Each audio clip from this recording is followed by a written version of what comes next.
공수처에서 김학의 전 차관 출국금지 사건을 다시 넘겨받은 검찰이 이규원 검사를 재소환하고 이성윤 서울중앙지검장에겐 소환을 통보하는 등 수사에 속도를 내고 있습니다. 공수처는 이규원 검사의 추가 혐의에 대해서도 검찰 재이첩 여부를 고심하고 있습니다. 나혜인 기자가 보도합니다. 저희가 재량 이첩을 하면서 우선적 공소권은 유보를 했다 나중에 행사할 것을, 그러니까 이런 식의 이첩이 저희는 현행법상 가능하고 특히 이 사건의 경우에는 적절하다. 공수처가 수사만 재이첩하고 기소 여부는 직접 판단하겠다고 밝히면서 갈등을 빚고 있는 가운데 검찰이 김학의 전 차관 불법 출국금지 의혹 사건 수사에 다시 속도를 내고 있습니다. 먼저 수사 외압 의혹과 관련해 소환 통보에 불응해온 이성윤 서울중앙지검장에게 재차 출석을 요구했습니다. 공수처에 이첩하기 전 이미 3차례 출석을 요구한 데 이어 4번째 소환 통보입니다.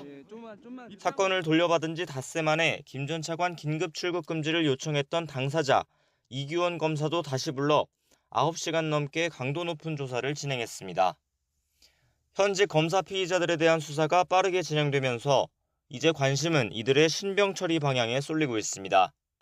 이미 5차례 소환 조사를 받은 이규원 검사에 대해선 구속영장 청구가 초일기에 들어갔다는 관측과 함께 이성윤 지검장은 계속 소환에 불응하면 체포영장 청구 가능성도 거론됩니다.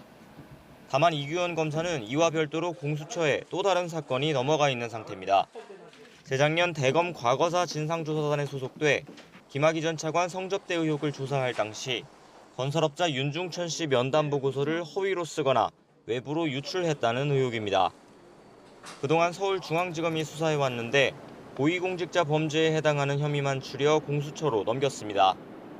김진우 공수처장은 이번 사건도 기록만 20건이 넘는다며 처리 방향을 정하려면 시간이 필요하다는 뜻을 밝혔습니다. 이번에도 선택 방안은 직접 수사나 검찰 재이첩 등 비슷하지만 다음 주까지 공수처 검사 면접이 진행되고 있어서 조만간 결론을 내긴 어려운 상황입니다. 이규원 검사는 어저께 공수처로 이첩됐는데 혹시 면담 요청한 건 없었나요? 없었습니다. 저희 아마 늦게 온 것 같은데 기록도요. 공수처가 이번에도 사건을 재이첩하면 검찰은 출국금지 의혹을 수사하는 수원지검에서 이규원 검사 사건을 한꺼번에 수사하는 방안도 검토하는 것으로 전해졌습니다.